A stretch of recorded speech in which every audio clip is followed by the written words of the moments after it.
Hi friends, thank you for tuning in to the Concussion Coach podcast. I am Bethany Lewis, the Concussion Coach.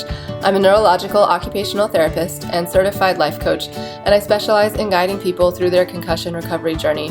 I am passionate about helping people understand their injury, speed up their recovery, and reclaim control over their life post-concussion. The purpose of this podcast is to help increase awareness of concussions and the impact they can have on a person's life, and to bring hope to people who have suffered a concussion and those who love them. I firmly believe that sharing stories and knowledge about concussions will bring important light and understanding to this misunderstood and often invisible injury. The information in this podcast is meant to bring that awareness and hope and is not meant as medical advice. The opinions shared are those of the interviewees and my own.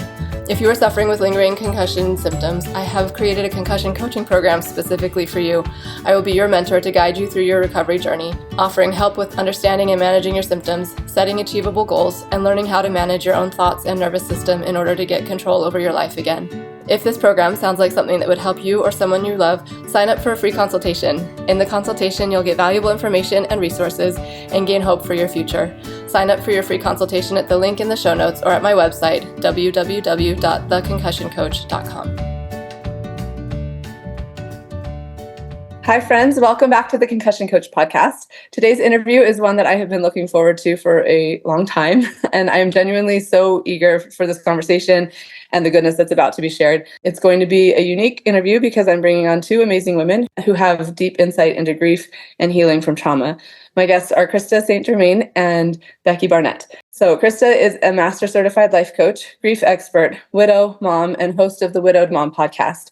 When her husband was killed by a drunk driver in 2016, Krista's life was completely and unexpectedly flipped upside down. After therapy helped her unfurl from the fetal position, Krista discovered life coaching, post-traumatic growth, and learned the tools she needed to move forward and create a future she could get excited about. Now she coaches and teaches other widows so they can love life again too. Becky Barnett is a mom of 4 daughters, ages 12 to 18. She's also a physical therapist, investor, and apartment manager. 2 years ago, her husband Dave died in a car accident. 3 of the 4 daughters were in the car with him, and each experienced concussions of varying degrees. In the 2 years since the accident, she has been on a journey of learning about grief and concussion recovery, using herself and her children as her subjects.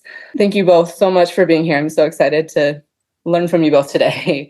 Well, thanks for being willing to have us. I just want to say I'm always excited when anybody wants to talk about grief because most people don't. So I'm really thrilled that you want to have conversations that help people and prepare them for grief. It's so important. Thank you. Yeah, it's funny. As I was like prepping this, I was like, I'm so excited for this conversation. I was like, is excited an okay word to use in relation to this subject? I'm not sure. So I appreciate that you said it because that is how I feel. I'm like really excited to talk about this. And you're right. Like it's a topic that people don't want to talk about, but it's so important. So thank you. I appreciate that. And let's go ahead and have you start, Krista. I'd love to have you share a little bit more about your story and how you came to be doing what you're doing as a life coach. Yeah, sure. I definitely didn't have aspirations of being a grief coach or a life coach for that matter. But when I was 40, I had gotten remarried. It was kind of like one of those redemption stories, right? Where he was just like proof that amazing relationships can exist and everything in life seemed to be going up, right? It was just all things good were on my way, or on their way. And we had taken a trip. We were coming back. We'd driven separately on this trip, and I had a flat tire. And I pulled over on the side of the highway, and we were so close to being home. But I pulled over on the side of the highway, and he pulled up behind me, and he was just kind of a little stubborn thing, you know. We had AAA, but he really didn't want to call AAA. And cars were just like whizzing by, you know, on the side of the road, like enough that you could feel the movement in the car. But I did not insist that we call AAA. I was like, all right, he's going to change the tire. So I was standing by the side of the road, kind of faced away from the road, texting my daughter. She was 12 at that time. And I was telling her we were going to be a little bit late. And as I was doing that, a car that we later found out the driver had meth in his system and alcohol in his system. And mind you, we had our hazard lights on and it was 5:30 in daylight, right? But he didn't see us. And he smashed right into the back of Hugo's Durango and trapped him in between his car and my car. He was in between the cars trying to get access to the spare tire. And so what felt to me like my best days were in front of me quickly went to, I'll never be as happy as I once was, right? Like I just kind of got hurled into that. Mm. And yeah, I realized very quickly that what I thought I knew about grief was not accurate. It was not helpful. In fact, a lot of it was really holding me back and unhelpful. And when I got to a place where therapy kind of wasn't doing it anymore, I just kind of happened onto a life coaching program. It wasn't grief specific, but in it, I learned things that actually did start helping me. And they were so powerful that ultimately I decided that was what I really wanted to do, was to become a coach and help other women so that they would have better experiences of grief than I did. And so, yeah, it was never really anything I set out to do. It's just life twists and turns, and you end up where you end up. And that's what I decided to do as a result of that. Wow, that's quite a story. Thank you for sharing that. And I'm curious, and we'll go into more of these, details of things later, but how long were you in therapy prior to finding the life coaching? Well, I had actually seen that therapist when I was going through my divorce. And so that wasn't a new relationship with me with her. I hadn't been seeing her in a while, but I went back to her pretty quickly. Mm-hmm. And so probably, let's see, that was August, and I was in her office within days. The life coaching program started in January. Okay. So you were able to, it was within a few months. Okay. Mm-hmm. Thank you. Becky, I'm going to have you introduce yourself a little bit. If you would share with us, a brief synopsis of what happened to your family a couple of years ago. It'll be 2 years in July. Is that right? Yeah, it's 2 years in July. Interestingly, it's similar to Krista. We had been on vacation. We had brought 2 separate cars. I had to come home a day early to meet a work obligation. And Dave paid one of the kids $5 to ride with me. And so she was not in the car accident. And then he was coming home the following day with the other 3 kids. They had been, vacationing. And so he started the drive around 5 p.m., 4 p.m. I don't know what time. But I was sitting at my kitchen table eating dinner with my daughter and my sister when I got a phone call. I got a couple phone calls. I ignored them because I was enjoying time with the people I was with. But once I did answer the call, we got the information that it was super confusing to get a phone call that says, "I'm on the side of the road." The lady said, "I've got your babies." And I remember thinking, I don't have babies. I have teenagers. But she said, "I've got your babies and they're safe." And then a police officer got on the phone and he said, "There's been a car accident. And I'm not sure if I'm supposed to tell you this over the phone, but your husband didn't make it. He died at the scene." And so then there was 24 hours worth of trying to, 2 of the kids were taken by ambulance to a hospital that was local. One of them was life flighted up to Salt Lake City, nearby where we live. So there was this scramble of I've got family in the wrong places and trying to get home. And I knew, I have a couple of friends who are counselors who dropped by within the first couple of weeks. And it was really apparent to me that what we were going through was way above my head and I needed help. And so I got all of us into counseling fairly quickly and realized that I didn't know much about grief. By that point in my life, my mom had passed away. It's been 9 years now. So she had passed away 7 years before. And I just tried to muscle through it. I was her caregiver. We were living in her home. We were very close. And I didn't know that I didn't know anything about grief. I just thought you'd just get on with the business of life. And then 10 months before my husband's death, my brother died of suicide. And again, I just muscled through it. But with this one, I was way over my head. And so we got into counseling and started learning how to feel feelings and taking time to slow down. And I have this whole new emotional maturity that I didn't even know I was missing.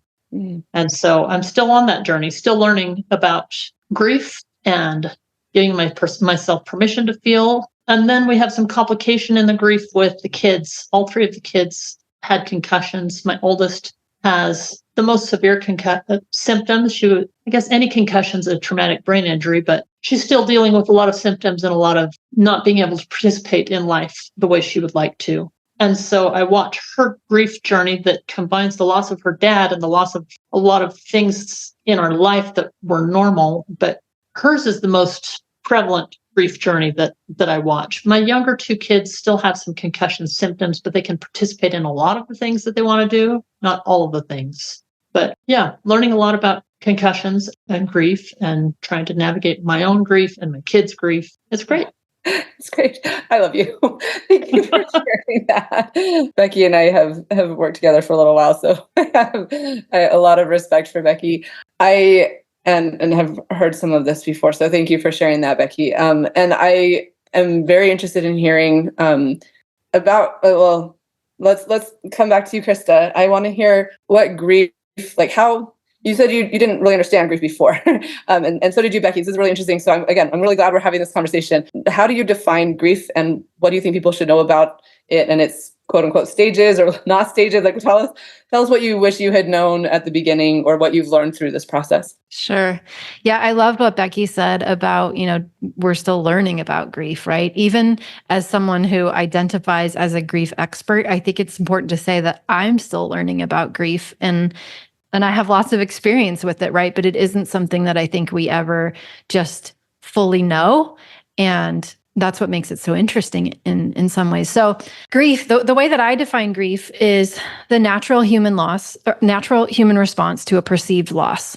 And when I'm, working with grief with most of my clients, I'm working specifically with bereavement, right? So someone died, and that is the loss or the primary loss that we have perceived. But grief really is so much more than bereavement, right? It's any time we thought something was going to go one way, we wanted it to go one way, and then it didn't go that way, and we perceive that as a loss. We feel that as a loss. And when we use that definition, we see grief everywhere. Yes. Right. And it becomes, I guess, something that until you start seeing it that way, you just don't really recognize it for what it is. But I see it everywhere. What I had learned about grief wasn't so much what Becky said as far as just like you just keep going. That wasn't what I had learned. What I had learned or thought I knew was that there were supposed to be stages. I thought that time healed. I thought that once you got through the first year, that was the hardest part. I thought that there was going to be an end to it and that you would at some point move on. Turns out none of those are accurate. Which is probably really good news, because it's so frustrating when you try to, it's like forcing a square peg in a round hole when you keep trying to make your experience match what you thought it was going to be. Really, really frustrating. But yeah, that's all I knew, right? And so 5 stages, oh my gosh, that was an important theory in its time, but it was from the late 60s. Like we've learned a lot about grief since then, right? It was originally a study on hospice patients. It was about people who were coming to terms with their own mortality, not actually a loss that they were experiencing in terms of bereavement. Oh, interesting. So yeah, turns out I didn't know a lot about much. Hey, so what is, how, apparently it's not in stages. It's not something that's linear. It's not something you just get over, and time doesn't heal, which is hard to hear. How do you? I feel like I just burst a bubble. Bethany, did I just burst a bubble? No, as I've been like talking to people, learning things, and I follow, oh my gosh, I'm going to forget the name of her right now. Her name starts with a T. A really beautiful woman who lost her daughter to cancer. Her daughter had Down syndrome and was adorable. Indy was her name. Anyway, I'm like blanking on the name of I don't know if you know her, but she recently posted about how like the 3rd year has been the hardest year of, and how that was surprising to her. And so I just, when you said that, the first year is supposed to be the hardest, like that's not necessarily true. Like what have you learned about it? And I guess, I know I just dumped a lot on you at one time. Like, I just gave you all the most common myths. It's so good to know. I've learned that there are many theories about grief, for starters, and quite a few of them more current than the 5 stages of grief. But that even though there are, more theories, grief is just such a unique experience. And I don't think anybody agrees on any one particular theory. So I think we just want to keep in mind that theories are just theories, and you want to take what works for you. And if it doesn't work for you, it's okay to leave it, right? Hold it very loosely. And also, with the idea that grief doesn't end. If grief is the natural response to a perceived loss, the only way it would end is if the loss didn't happen, right? If we could undo it, and we can't undo it. right? It will always have happened the way that it happened, which means we'll always have a response to it. So it doesn't end. The response can change over time and does. But instead of thinking about getting to the end of some grief experience, right, which doesn't happen, we want to think about integrating the experience into our lives, right? Like how do we weave what has happened to us, what we have been through, into the fabric of who we are and how we see the world and what it means in terms of what we value and the choices that we make and how we show up for ourselves and the people we care about, right? And so we integrate it. And it's nice to know that there's nothing to get to the end of, I think. Yeah, that's really beautiful. I love that idea of interweaving it rather than it's something to get over, right? Quote unquote, get over. That it's not, yeah, that's, I think, really, really important and beautiful.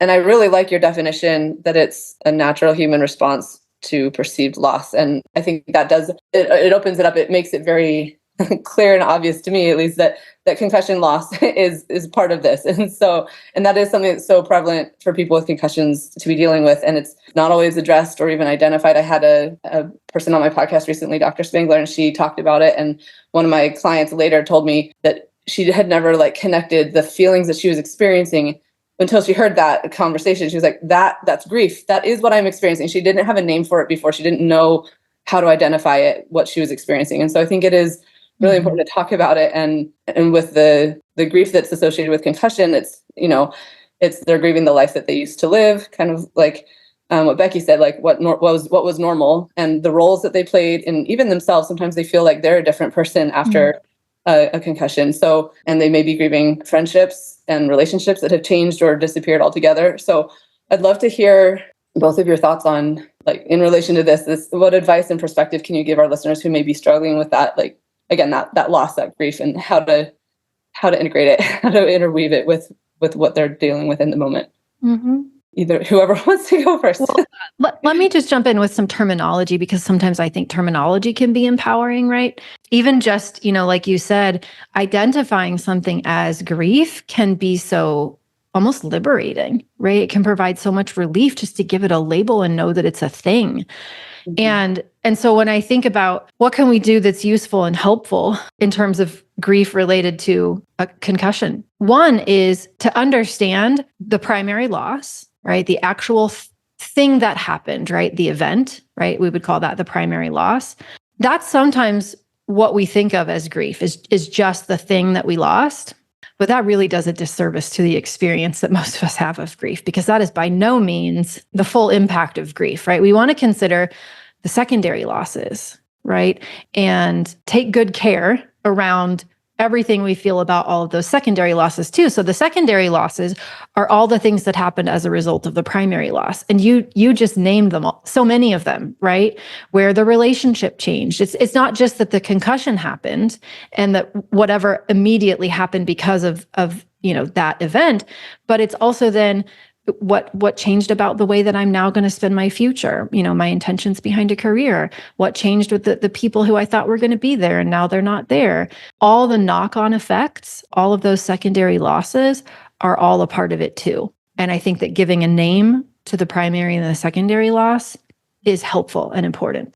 Because if we're constantly having new losses, this is why I think it's so important too, is that somebody out there listening right now may think, oh, I see the primary loss and I see all of the secondary losses I've experienced thus far, but they don't stop coming because grief doesn't end.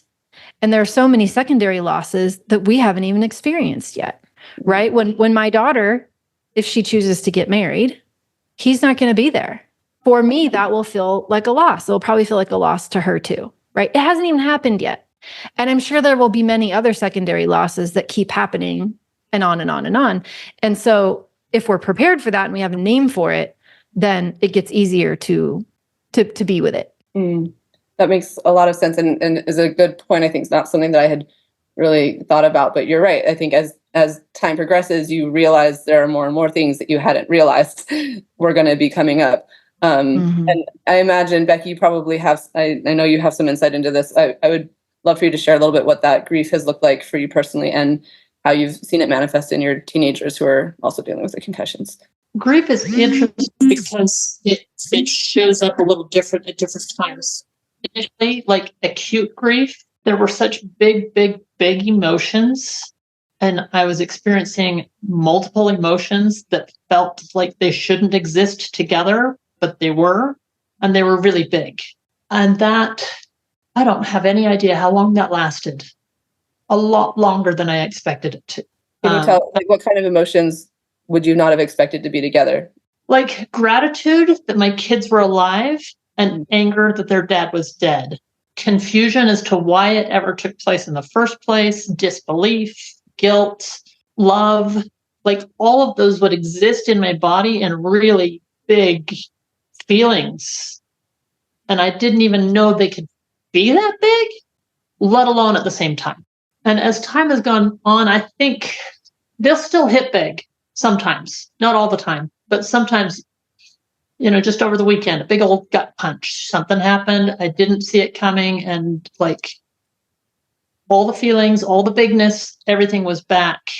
But I know how to feel through it a little bit better. It doesn't last as long as what it did initially. But the secondary losses just keep showing up. The dad, I've got my oldest is graduating, and it's actually a bit of a whole lot of hard work and miracle that she's graduating because it's not been an easy pathway. I don't know what grief is going to look like at her graduation because I don't think she'll last through her whole graduation ceremony. I think she wants to sing with her choir. She wants to walk across the stage, and she'll probably accomplish those two tasks and will stand up and leave. So I don't know if I'll be so distracted by watching her and trying to manage her from a distance that grief won't show up, or if I'm going to sit there and think her dad should be here. The change in friendships is so real for my kids. And it's hard to untangle what's grief in my kids and what's concussion and what's trauma, because it all happened at the same time. But all of my kids, even the one who wasn't in the car accident, have changed the way they show up in social circles.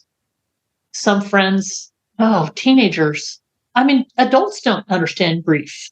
And so they go to school and their peers really don't know what to do with them. Yeah, you're right. Adults don't even know what to do with it. So how are the teenagers supposed to handle it? Krista, do you have any thoughts on what Becky was just saying? A couple of things. One, everything she said just validated why conversations like this matter so much, because we can't expect our teenagers to be comfortable with emotion if as adults we're not. We can't teach them what we don't know. And so when we can talk about it, right, we can just change that gradually over time. And I was just remembering too, just that for me, it was like in the beginning, you just feel like tsunamis are coming at you. Like the waves are so big that you just get enveloped by them. And then later, the big ones still come, but maybe less frequently, but sometimes still by surprise. And it kind of sounds cliche, but it's like you just get better at riding them a little bit. Like they become less intense and it's a little easier to surf them, if you will. And I don't want to say that everybody has the same acute grief experience because they definitely don't, but I do think there are some commonalities in the intensity of that in the beginning. And yeah, just the full range of emotions. And sometimes for people too, it's not just the things that are intense and they would categorize as negative or undesirable. Sometimes people are so shocked that they experience joy or relief. And then usually on the heels of those emotions, because they don't expect them to be part of their experience or have some judgments that they are part of their experience, then they experience some guilt right after that, right? Because what does it mean about them if they experience relief or if they experience joy? We have some unspoken rules sometimes that we didn't even know that we were carrying around. And then instead of being able to just experience the emotions for what they are, we throw a bunch of judgment in the mix and then create even more ick, right? And it can just go from awful to way worse than that with our judgment about it. Yeah. Oh, that's such good points. Oh my gosh, you guys.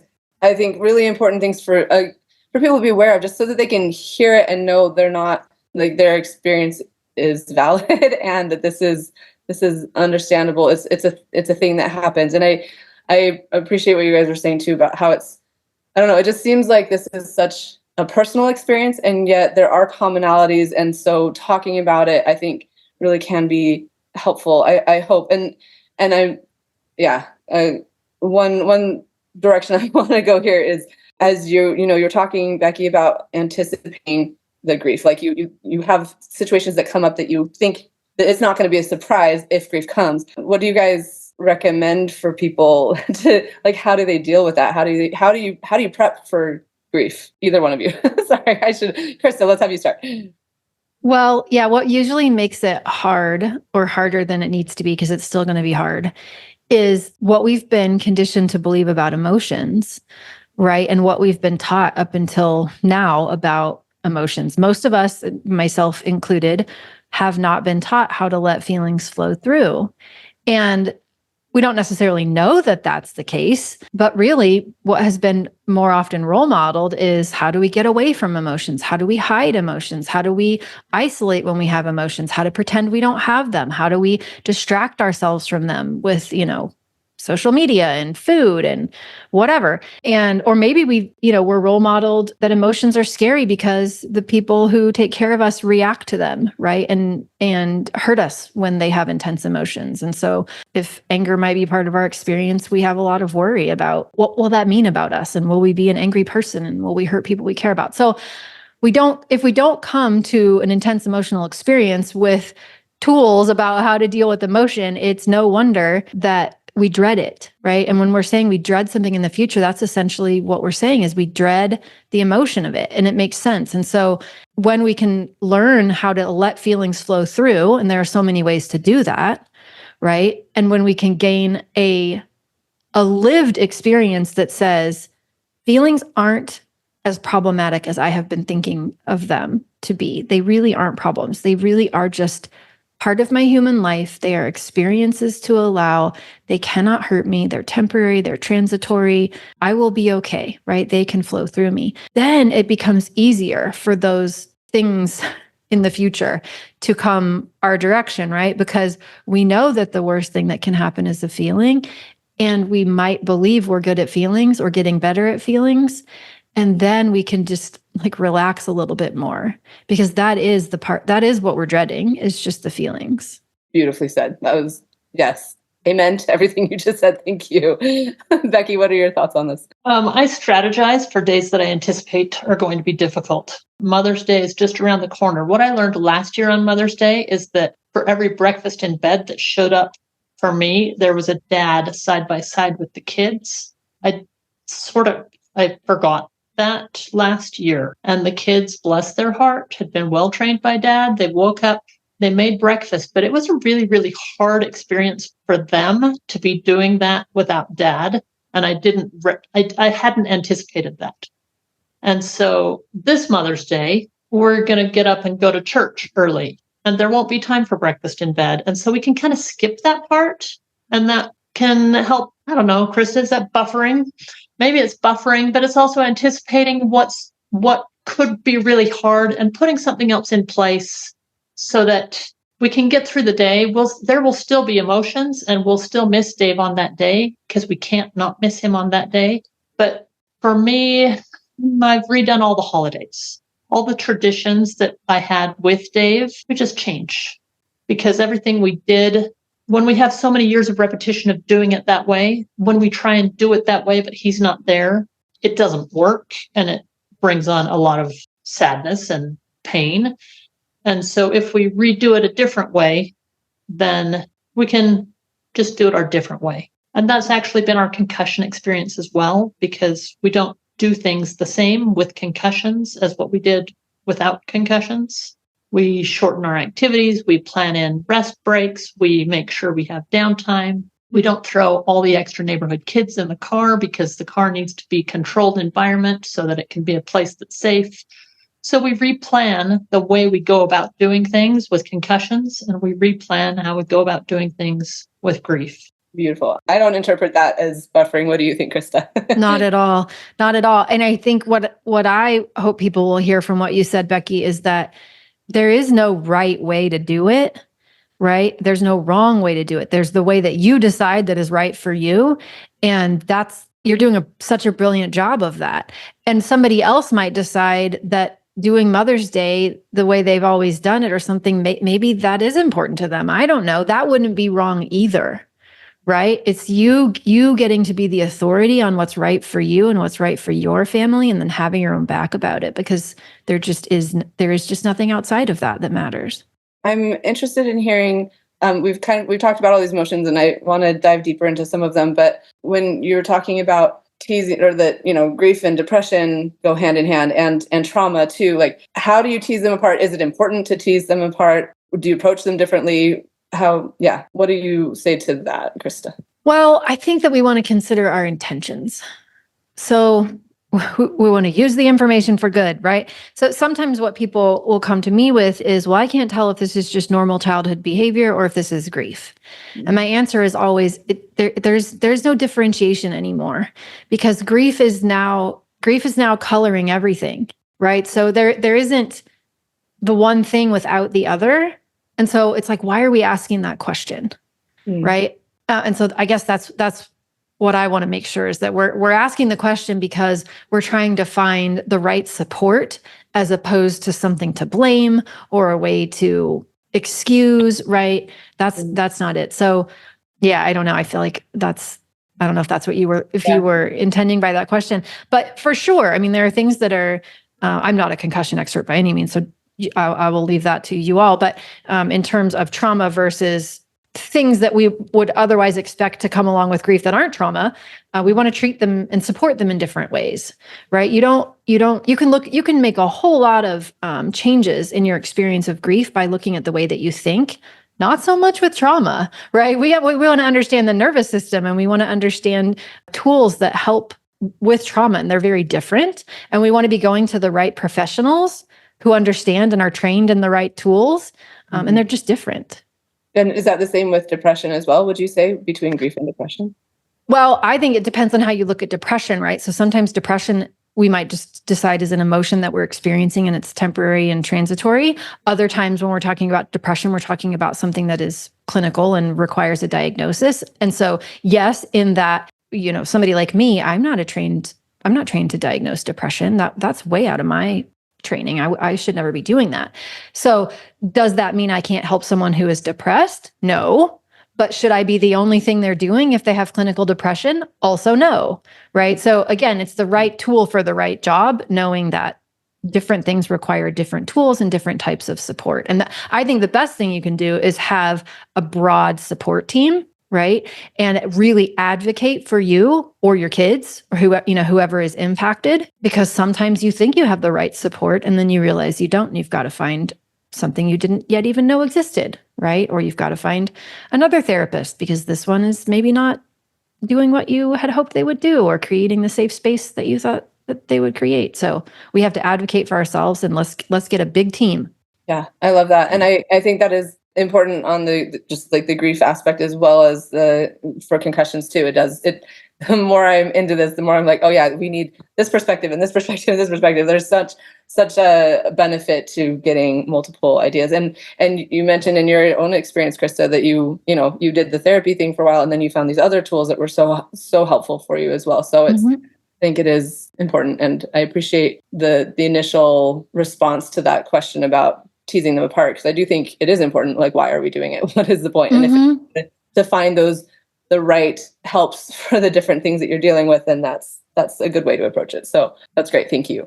And I think I remember a term called grief brain. Is that a thing? Is it like brain fog? Like, can you guys explain that to me? I think I remember somebody saying it, and I'm not familiar with it. So I'd love to learn more. Yeah, it's totally a thing. Okay. I call it widow fog, but that's because I'm primarily working with widows. So yeah, grief brain, grief fog. Our prefrontal cortex, the part of our brain the executive functioning part that makes decisions and processes information, it already has a very limited bandwidth.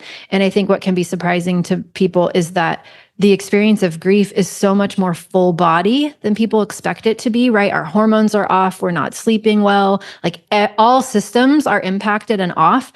And so that part of our brain that's responsible for, retaining information and making decisions, it's even more challenged often than it was before. It was already had a small bandwidth before, but now it's just like maxed out.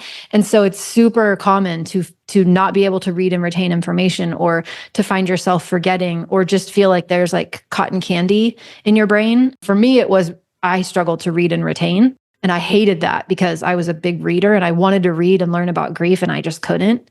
I don't know, Becky, what your experience was, but it was really frustrating. Yeah, I feel like I'm just really coming out of the fog now. It took a year and a half, and I'm now able to have conversations and read documents. And I could do some stuff before, but the deep thinking and really critical thinking stuff I'm just emerging as I'm almost at 2 years. And that's so fascinating, something I was not aware of before. And so, yes, and that just complicates it more, I think, with the concussion stuff, because everything you just said is stuff that people are dealing with concussions as well. So it's all, I'm sure, it's all tied together and a part of it. And brain fog can be a concussion symptom as well. So Do you have to tease that out between concussion and is it the grief-related brain fog or concussion-related brain fog?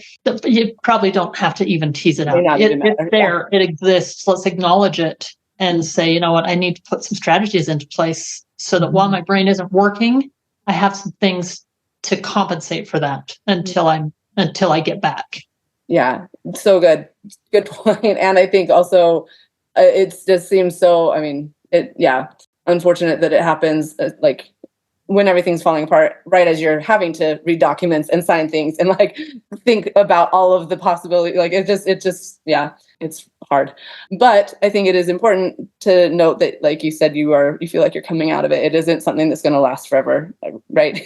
This isn't a long-term thing. A year and a half feels like a long time, and it is, but it's not something forever. It was worse in acute grief. Like I couldn't. It's astounding that you're supposed to plan on a funeral when your brain doesn't work. It's a really bad idea. But yeah, and I kind of initially had to just choose. I couldn't. 4 kids and 3 in junior high, and so many teachers. Those teachers didn't realize what a tremendous amount of effort it took for me to send an email and make a request on behalf of my kid. So the ones that responded with a question or we're just going to do it a different way, or let's talk this out, I would stop. I couldn't go further on that conversation. If they couldn't comply with my first request, like just take the F, kid, like call it a C, whatever. You don't need that assignment so bad after all. And it's not that bad. It wasn't that bad for a long, like it was bad for 6 months. But reading documents and stuff, I feel like I've really turned a corner, that I can like make educated decisions about business stuff and read the legalese that goes along with it. That's really an accomplishment. That's awesome. And good to hear that. Yes, you can work through it and come through it. Do you have something else to say about it, Krista? I was just going to say, it seems to vary, in terms of intensity and duration with people. And it seems to sometimes, wane and then come back around more emotionally intense times. But strategies, and also being able to laugh about it if you can, and just remind yourself that there's nothing wrong with you. Like this is what happens sometimes, very often in grief. And that doesn't mean you're doing anything wrong. And it's nothing to beat yourself up over or worry about. Gosh, it would be nice if we were prepared. And fortunately, more listeners will be, because they're listening to this right now. But surprise. You won't be able to read and retain or think clearly. You will buy toilet paper over and over every time you go to the grocery store, because you will not remember that you bought toilet paper the last time you went to the grocery store. I love it. I love that normalizing of it. And just, I think that is so important, just to recognize, okay, knowing that this is a thing can just kind of help take away that added pressure of what is wrong with me. Grief brain. Yeah.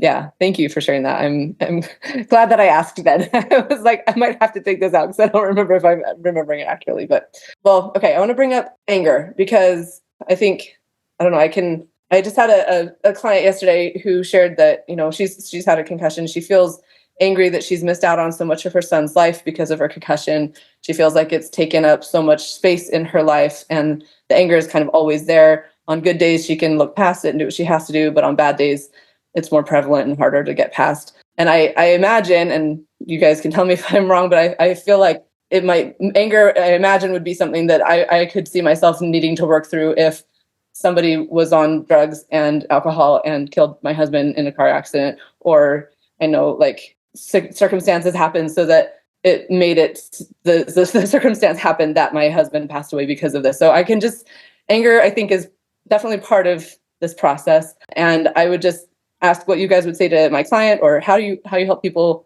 manage the emotions that come up with this grief and loss, and without getting bowled over by them, and moving through them. Yeah, I mean, it's so common. And again, there's nothing wrong with you if you aren't angry. But also there's nothing wrong with you if you are. Sometimes what I find is anger, even though it's not something anybody really seems to particularly enjoy, it's actually kind of a powerful emotion, or an empowering emotion.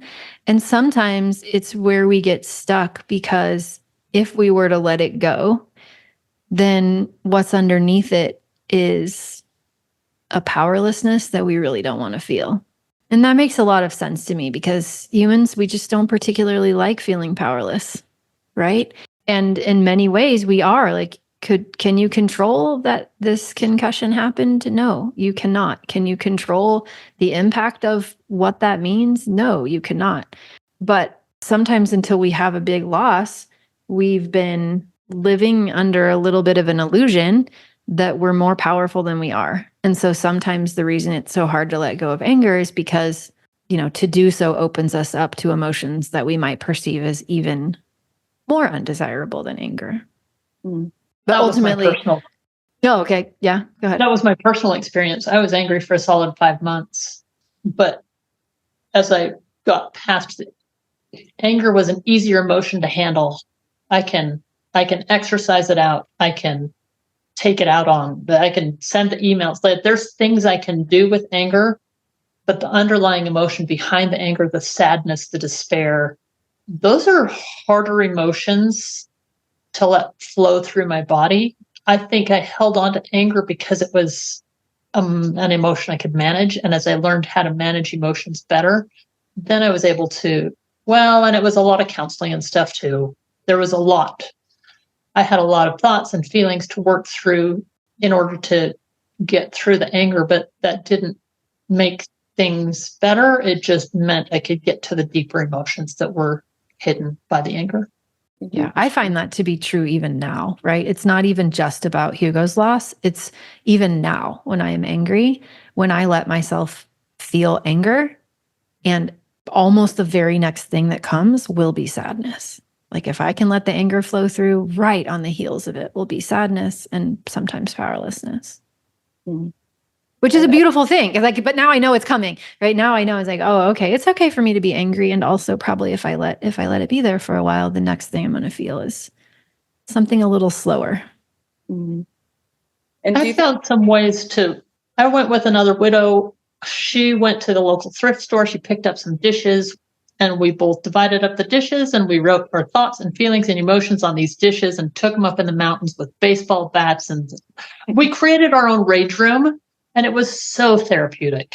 It was amazingly, again, it didn't solve everything, but it was so good to take those emotions, put them on as something, and then smash them to pieces. It was amazingly therapeutic. My kids throw knives and axes. And we've got a stump in the neighbor's yard that they just let us keep there. That's how one of my kids celebrated her birthday, was we went axe throwing at the neighbor, like... But it's nice to have a place to put some of that anger. I play the guitar. I put a lot of my emotion comes out in the music that I create. Some people do art. I've recently learned about tapping. Yoga's been really beneficial. There's a lot of modalities that we can use to help get the feelings that are in us to work through and get out of us. And those have been really helpful to utilize some of those. And it's kind of a whatever's your favorite thing sort of approach. Beautiful. I love that. Thank you. And I do want to hear some of those strategies and tools that you guys like. I think as you're talking, though, it reminded me, I have a friend who has directed his anger into like trying to find ways to fight brain injuries and like doing, channeling that into it drives his work, and it's very impressive. So like there are things you can do with it, but allowing that emotion to come out of you, and then recognize and process through those emotions that are underneath it, I think probably is very important. And as I imagine what you help people with, Krista. Yeah. And it's super hard to do if you have judgments around what it means that you feel angry, right? If you make the presence of anger mean that you're an angry person, right? Or, that it's not safe to be angry. If there are things like that are kind of clouding up your ability to allow yourself to process the anger, that you want to look at those first. Such an important point. Thank you.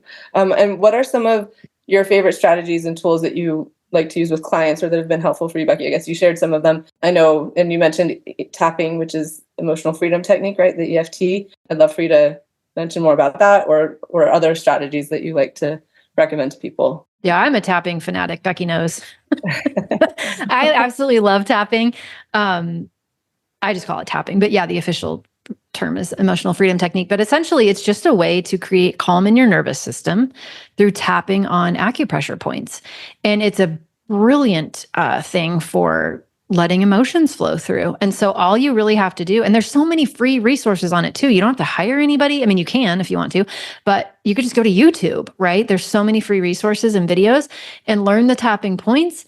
And essentially you're just tapping, on the side of your hand and setting it up. And it's really like, even though I'm feeling so angry right now, right? You're honest about what you're feeling.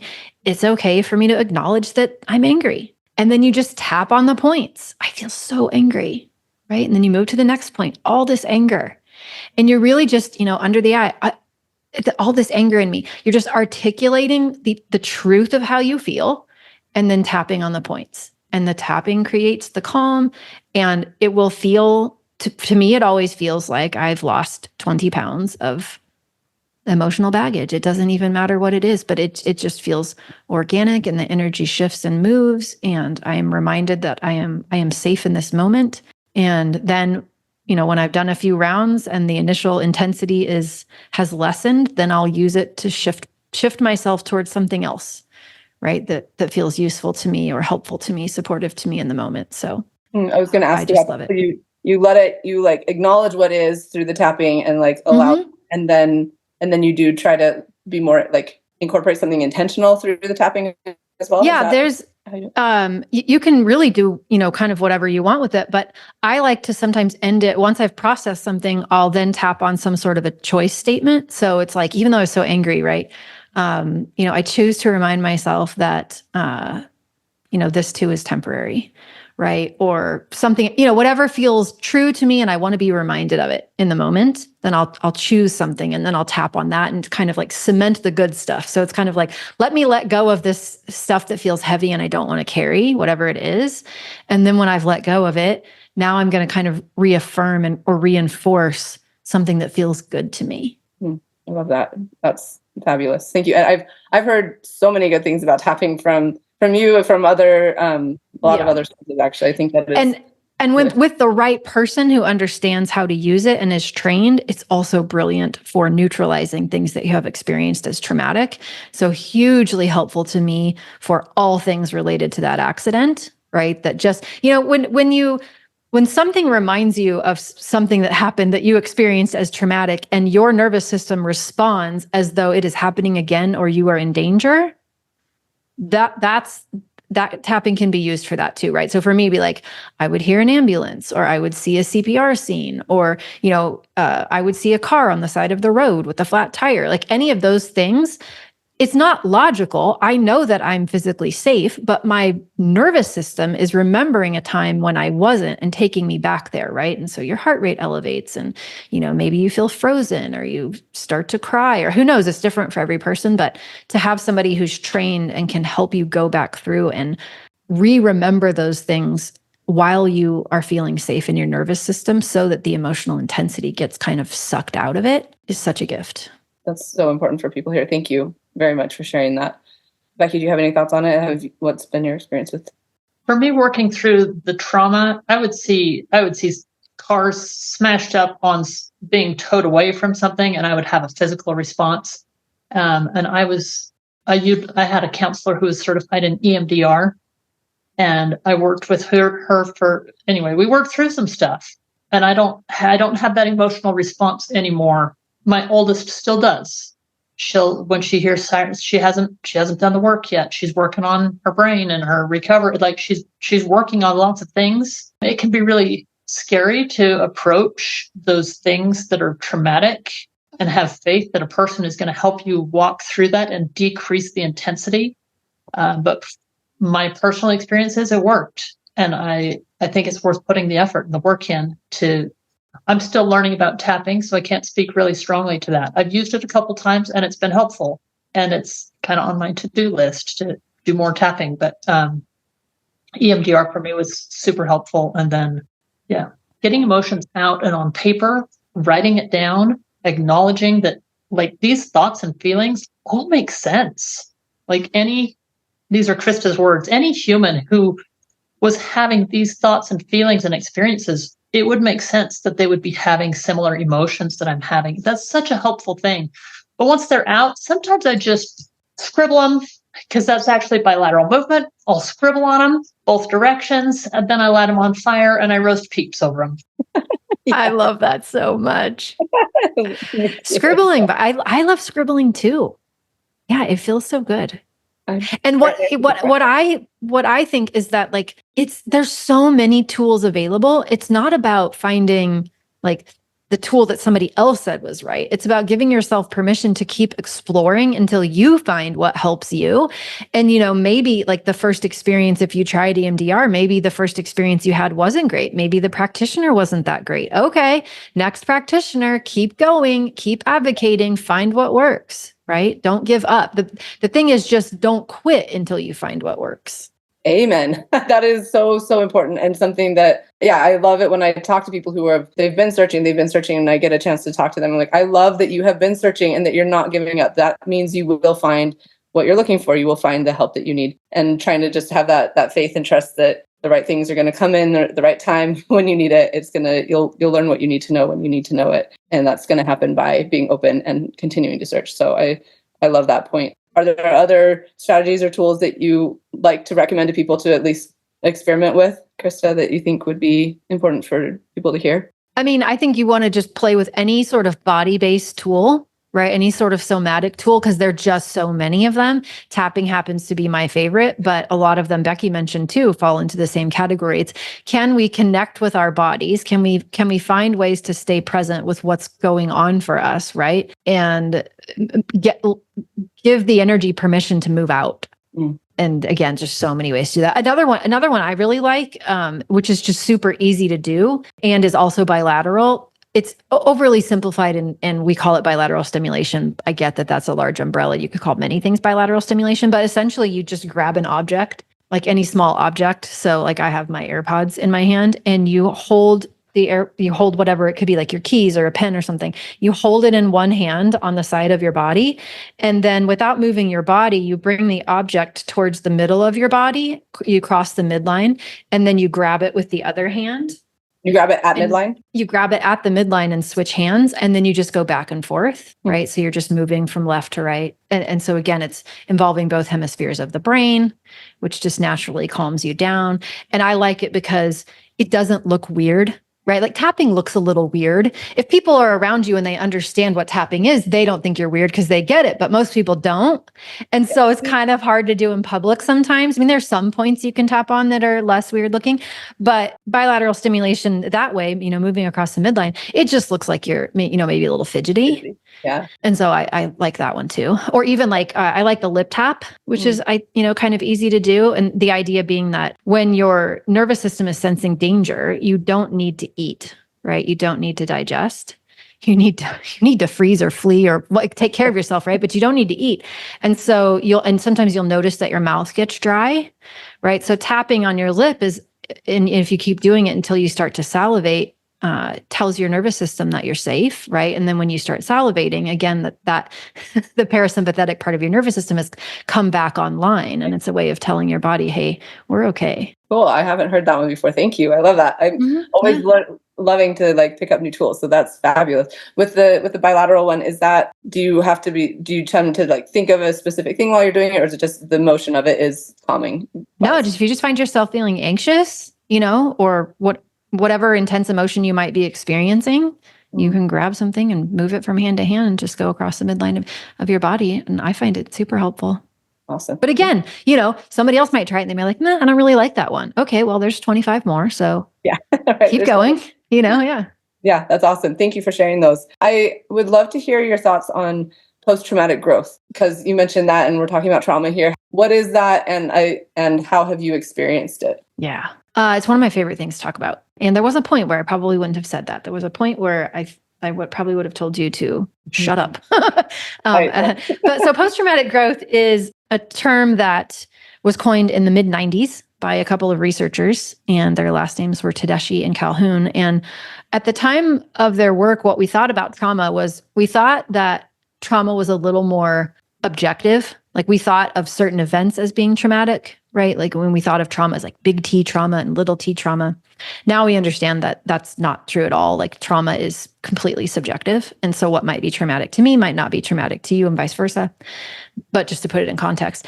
And what was also thought before their work was that the best you could hope for after something traumatic happened to someone was that they would return to the same baseline of wellness that they had experienced before the trauma, right? And so they were kind of expecting that you would see a group, people would either fall into two camps. They would either like have this level of wellness pre-trauma, then the trauma would happen, and then their level of wellness would drop and stay there. Or they would have this level of wellness, then the trauma, it would drop, and then it would bounce back to pre-trauma wellness levels.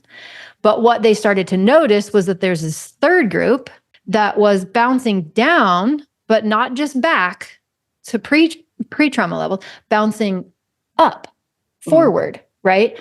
These people were actually reporting greater levels of life satisfaction after the trauma than before. And not in spite of it, but because of it. It's huge. Huge, right? Which, okay, what we don't want to do with this information is decide that that's somehow morally superior to experience post-traumatic growth than it is to not, because that's some nonsense, right? It's not. But what it tells us is like, there's nothing that can happen to us in the world that takes away our ability to choose who we want to be after it happens, how we want to live after it happens. We may not like that it happened, and we don't have to be grateful that it happened, but we can take stock, right, of what is important to us. What do we value? Who do we want to be? And we can make choices to align with that so that we're living even more of what we value and being even more of who we want to be. Sometimes I will explain it because I'm from Kansas, and anybody in the Midwest who has tornadoes can kind of understand, right? Or heck, now it's like in the South, generally speaking. But if a tornado comes and knocks your house over, you could just try to rebuild a house that was as close to the one that you had. If you wanted to, you could like find the same plans and hire someone to build it for you. And there would be nothing wrong with that. Also though, if you lived in that house for a while, you probably learned some things because you lived there, right? And you probably learned some things about what you might like because the tornado came. Like maybe you didn't have a storm shelter and you want to build one, right? Maybe you just want more light in your kitchen, but you want some different things that you have learned because you lived there and because of what happened.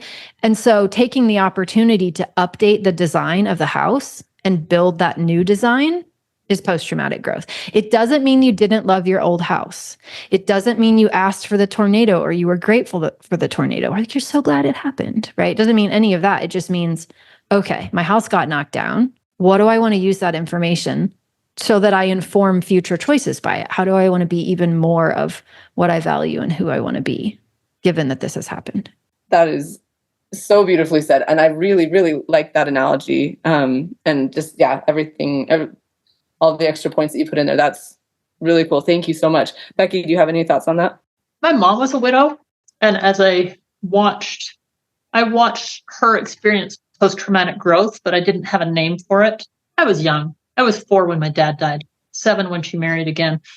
But I watched her throughout her adulthood. She never really settled. She was always reaching and growing. And so when our car accident happened, I had this vision that was possible. I didn't really know how to make it happen, but I did have vision And I'm still working on that. I can see growth. I love the growth in my kids is really astounding and beautiful. I can see growth in myself, and I would give it all back to have the life that I had before, but that's not a choice. And so I can recognize that my kids are incredible humans because they have some depth and some understanding that many adults haven't learned. And we're developing this new emotional language and changing the culture of our family because of the experience that we had. So we're changing and we're growing and we're not done yet. But I guess Krista's probably not done and Bethany's not done and nobody's done. Exactly. It's, so beautifully said. Thank you. Nobody's done. Do you want to say on that, Krista? Yeah, I mean, just that it's not, I felt deeply, when I remember hearing about it for the first time, and it was just kind of offensive to me, this idea, because what I heard was like, and nobody even said this, but this is somehow what I heard, was like, you have to be grateful, right, that it happened. And I didn't want to be grateful. And you don't have to be grateful, right? You just don't. And you can decide, like for me, it was obviously a career change, was huge. Like I just kind of went, wait a minute. Okay, I'm 40. Is this what I want to be doing for the rest of my life? Like if it can be taken this fast, if life is this precarious, am I spending my days the way that I want to spend them? And the answer was no, right? The money was good.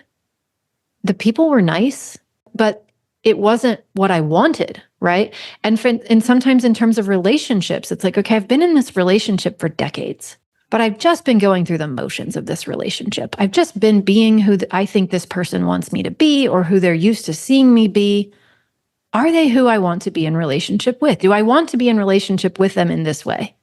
Right? For some people, it's spiritual. It's like you grow up and you're given this set of beliefs and you don't really question them. And then something serious happens, something major happens. And all of a sudden you're like, wait a minute, is this what I believe? Do I believe this? And it can be a chance to completely switch gears if that's what feels best to you. It can also be a chance to like throw out all the beliefs you had that were given to you and then choose. And maybe you end up choosing the same ones you had, but for reasons that you like, right? And so then it becomes your choice when before it was something that was handed to you. And so it doesn't have to look like anything in particular. It can look like so many things, but deeper relationships, new possibilities, learning that you're stronger than you thought you were, aligning yourself spiritually in a way that feels, better or more right to you. Those things are all available to us always, and nobody can take that away ever. Yeah, that's so beautiful. It reminds me, I have a friend who talked about unpacking her beliefs and how it was like she was handed this suitcase with all these beliefs and she just had it and she like took them out and decided intentionally which ones she wanted to put back in. And I think, I love that. with a concussion or with a accident like that, like it's almost like somebody dumped the suitcase out for you and here you are. What do you want to do with it? Which I imagine can again feel overwhelming and stressful, especially at the beginning when you can't even think straight. But it's a process. Like you said, both of you said, none of us are done. This is a continual thing, learning and growing and choosing intentionally. And really excellent points. Thank you so much. I would love to hear what you guys would say to people who love and want to support someone in grief. How can caregivers or friends be helpful in meaningful ways? And again, I know that every person's experience is so personal. Something that will help somebody might be like the worst thing ever for somebody else. But what advice or general kind of suggestions do you have for people who want to be supporting? And I'll have Krista go first and Becky. Look them deeply in the eyes and ask them, how are you doing? No, I'm kidding. We hate that. I was like, wait, really? It's, how are you doing? Followed by, no, how are you really doing? Oh, that's on my list of things don't to not do ask. that. Don't do that. Okay, thank you. So I think like we want to zoom out and we want to ask ourselves, why are we about to say what we're going to say? Most of us with the best of intentions, we have been, again, conditioned to believe that emotions are problems. We have very little capacity for those who we care about to not feel good, right? We don't like it. We don't know how to feel good if they don't feel good. Mm-hmm. And so because of that, what we often do is we try to make them feel better. which is typically the last thing somebody experiencing grief wants. They don't want you to make them feel better. They want to feel witnessed. They want to feel heard. They want to be seen. And so when it's, don't worry, you're young. Doctors, medicine has come so far, right? Like when you say things that are minimizing because you're trying to make somebody else feel better, know that that's really probably not what they want. That's how you're trying to make yourself feel better. So can you be okay with them as they are not okay and just be with them? You don't need to change them. What a relief it was for me to find those very few rare people who could just be with me and did not try to make it better or find a silver lining. That's what I wanted. And I was also so very grateful when people just did things for me, because to say, let me know what you need is kind of a cop-out. Do we even know what we need? Not necessarily. No, we don't. And also it just puts the burden back on the person. So how about, hey, could I come mow your lawn Thursday night?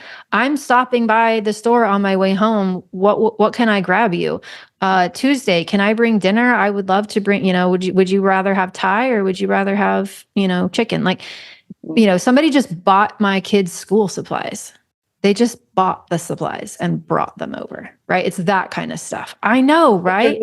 Oh my gosh. Yeah, no. They just, those moments where they just did stuff for me, because when your whole world feels like it's exploded, you don't know how to ask for help or what you need. You don't even necessarily feel like you know what planet you're on or what year it is. Yes. Can I ask you, you put things so beautifully. I love it. And I'm so grateful that we're having this conversation. When you say the people who just let you be where you were and not try to make you feel better, like what did that look like? How did you, and was it people that you expected, like you already had a relationship like that? Or how did that look? That was the most surprising thing about it. I mean, not in all instances. Some people have been rocks for me and continued to be rocks for me, and they showed up for me in exactly the way that I knew they were. But there were some really big surprises where there were people who I thought would support me and just ghosted, like couldn't handle it, and just disappeared and didn't want to talk about it, or were just really super awkward and didn't want to bring anything up.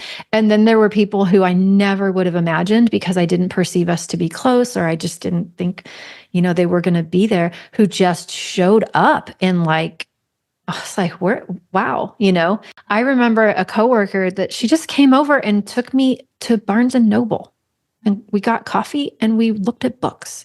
Like, it wasn't like a tell me about what's really going on and spill it. It was just like getting me out of the house and being with me. Right. A distant cousin who we don't even live in the same state, and we like super distant, would just text me, just, hey, I love you. Hey, I'm thinking of you. There was no expectation for me to confide in her, or it was just little gifts would show up in the mail from her, a little book, a little card, just to let you know you are loved and you're not forgotten.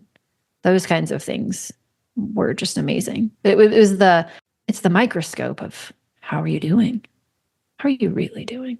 I love that. And I think, I don't know, when you said that about the gifts that would just show up, that's something else that I've heard people talk about, is it's so hard because everybody's there at the beginning, and then nobody, like, people don't remember the anniversary of it necessarily. Like, I think that might be something that people are wanting to know how to support, like put it in your calendar, like you do a birthday, like reach out and let people know.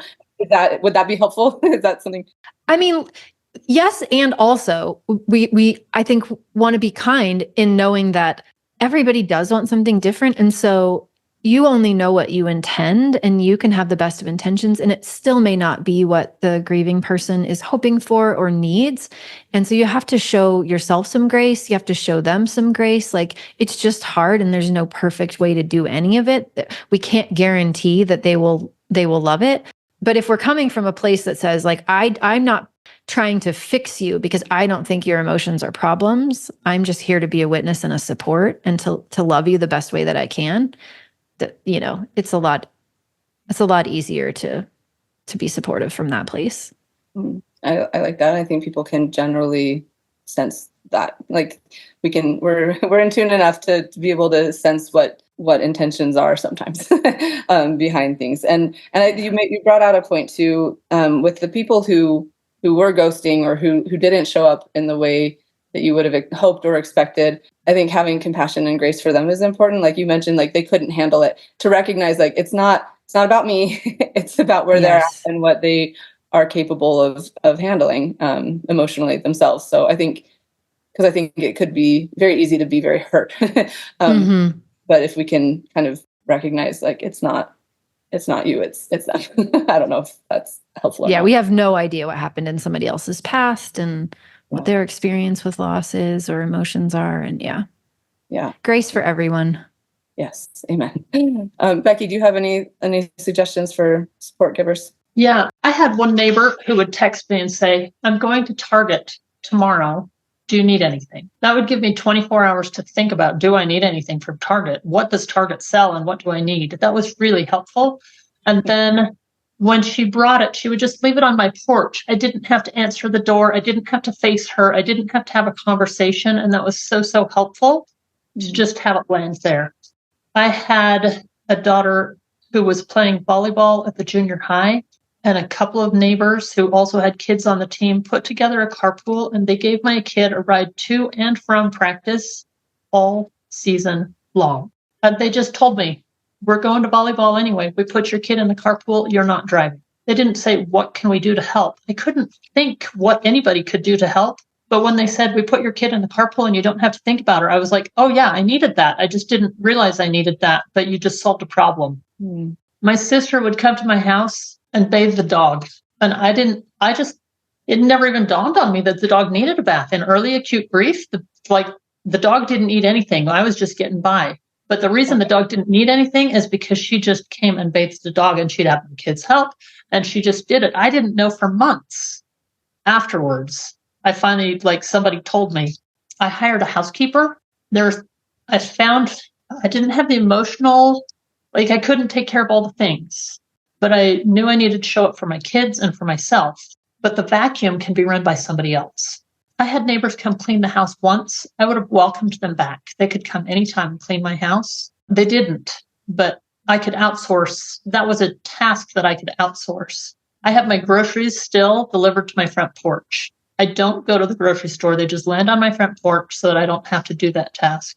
I had one person say, me and a buddy are going to come by your house on such and such Saturday, a week and a half away. Get a piece of paper and just write down things that you need repaired around the house. And when we come, just hand us the piece of paper. Wow. And that I could handle. If they said, what needs repairing around the house? I couldn't think of anything. But if they said, we're coming on such and such Saturday, just write it down on your notepad, keep it someplace and hand us the note. Then I would see stuff and I could do that. When I ran into people in public, many widows and my kids, my concussed kids hate the question, how are you?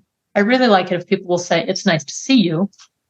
That I can handle. So I would look, when I'd go watch my daughter's volleyball game, I would find the parents I knew were safe. I would go sit by them and they would let me lead the conversation. So I could talk about grief, or I could talk about volleyball, or I could talk about nothing, but they didn't ask probing questions to try and find out. They just let me be. And that was beautiful. One of my frustrations with my concussed kids is people would come to me and say, oh, I've heard about this chiropractic treatment that helps with concussions, and it's called such and such. And I would get hopeful and I'd hop on the computer and I'd spend an hour and a half only to find that the nearest provider is 2 states away. It was a waste of time. And I had one person who said, I know of such and such treatment, and I found she lives in a different state, but she said, I know of this treatment. It was helpful in these circumstances, and there's a provider at this address, and here's their phone number. And it was within 5 minutes of my house. That was helpful. That's fabulous. Those are I love that. Such solid, real life examples. Those are beautiful. Thank you. They're my real life examples. I love it. Well, thank you so much, you guys. I have really very much enjoyed this conversation and really appreciate all of the insights. I think I really do value what you shared, and I think it will be very, very helpful for people who are listening. So thank you. Seriously, thank you. Is there anything else that you want listeners to know about grief and how to manage it that we haven't covered yet, Krista? feel like we covered so much. I mean, if people could just remember that feelings aren't problems and there's no wrong way to do grief, right? And you don't have to worry about getting to the end of it because there just is no such thing. Beautiful summary. Thank you. Sometimes we have grief competitions, and someone might say, I've had a concussion and that's not as bad as somebody else's, whatever. So I don't deserve to feel the way I'm feeling. And that's just bogus. Like, their concussion loss is legitimate. And it's okay to acknowledge that their loss is legitimate and that the changes that they're going through are legitimate. Even if the people around them don't see it and don't acknowledge it, they know what they're experiencing. And I'd say give yourself permission to recognize that you've had a loss and it's real. And if you've had a loss, then grieving is a natural response to that loss. And you're going to work through your loss better if you allow yourself to experience the grief that goes along with the fact that you've had a loss. Amen. That is perfectly said. Thank you. Thank you so much. All right. This was so wonderful. Thank you so much, you guys. And Krista, how can people hear more from you or get in touch if they are interested in working with you? Yeah, I am also a podcast lover. And so I have a podcast. It's called the Widowed Mom Podcast. So whether they're widows or not, if anyone wants to learn more about grief or post-traumatic growth, those are the things that I love talking about. So the Widowed Mom Podcast, you can find it in all the places where podcasts live, or coachingwithkrista.com. It's also on my website. Perfect. Okay. Thank you so much. You guys are awesome. And I really do appreciate everything that you've shared today. Thank you. Thank you. Thank you. I'm so glad you listened in today. I hope you have gained some helpful insights and inspiration regarding dealing with and recovering from concussions. My goal is to create more awareness and education about concussions and the fact that there is so much that can be done to improve life after someone has had one. Help me spread the message by liking, commenting, rating, and subscribing to this podcast, and share it with others who would benefit from hearing it. There are more resources available on my website. And again, if you or someone you love would benefit from concussion coaching, sign up for a free consultation using the link in the show notes or at my website, www.theconcussioncoach.com. Thank you. See you next time, and take good care of that amazing brain of yours.